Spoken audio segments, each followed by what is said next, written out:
Good morning, dear students. Today I am happy to meet you with a new simulation video lecture. We are going to talk about routing information protocol that will help the configuration between the routers to avoid the communication between the end devices. Earlier in our previous simulation lectures, we have discussed exploiting the static routing method for the purpose of enabling the end devices communication through the routers. However, comparatively, that is slightly complex, and this method using the routing information protocol for configuring the routers is relatively simple. Today what we are going to see is that before we will configure the routers of concern R1, R2 and R3 that we have arranged here in this topology, we need to ensure certain things. Number one, the arrangement and the configuration shown here in this topology should be easy for the user to follow, but I am not showing you how am I arranging this network topology. But otherwise it's very simple, as these video lectures are aimed at students not at the beginners level. So as a first step, let us start verifying whether these end devices are capable of communicating with each other. We will ping them.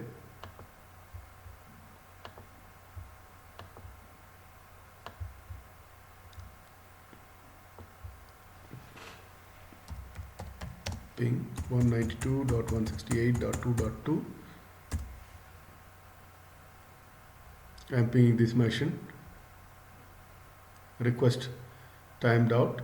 So let me quit without waiting for the next reply. Now I am going to ping this machine 198.168.3.2. 3.2.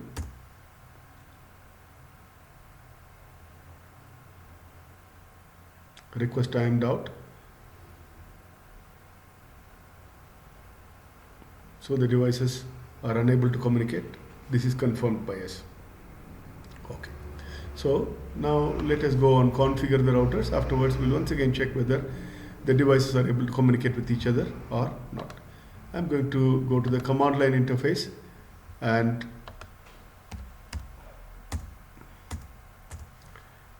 I'm here in the router command line interface. Let me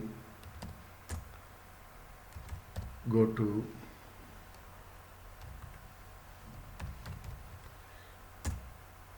the config mode.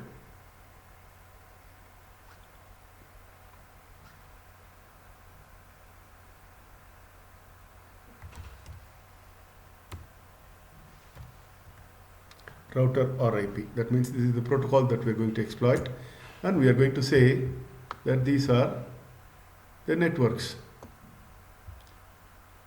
So the first network will be 192.168.1.0. The second network will be 192.168.2.0. The third network will be 192.168.3.0. Right? And we also need to talk about these networks 10.0.0 and 11.0.0.0. Right? So let me add those networks as well. Network 10.0.0.0. Then what is left? 11.0.0.0. So we have added all the network. So the configuration in this router R1 is complete. So we go and do the same thing in all the other routers. Let me show you configuring this one from the config mode. Choose RIP. The network, I will add these networks 192.168.1.0 at 192.168.2.0, at 192.168.3.0,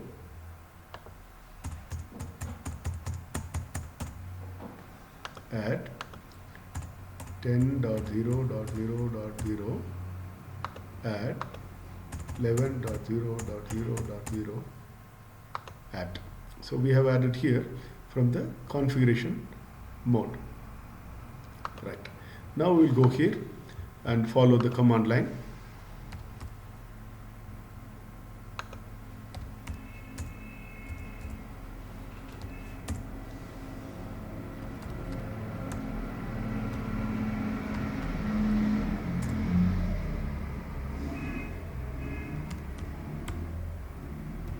Router RIP, then network 192.168.1.0 followed by 192.168.2.0, 192.168.3.0, then network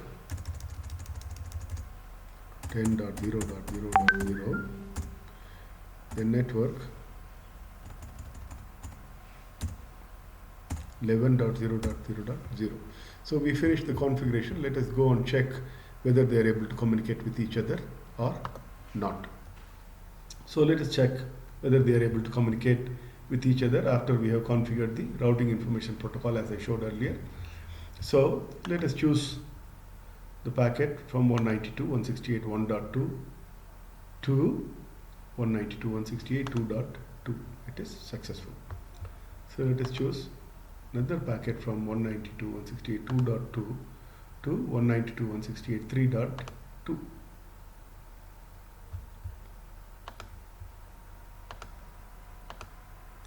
Successful. And we can also check the reverse from here to here. Let us check 192.168.3.2 to 192.168.1.2, successful. Same way, we'll check from 198.168.2.2 to 198.168.1.2. It is successful. So that is the end of our configuration, and we could see that it is successful. The devices are able to communicate with each other. I hope this tutorial is simpler and easier to follow. If you have any comments, please mention in the comment section of the YouTube. Thank you very much. I will be meeting you with another new video very soon.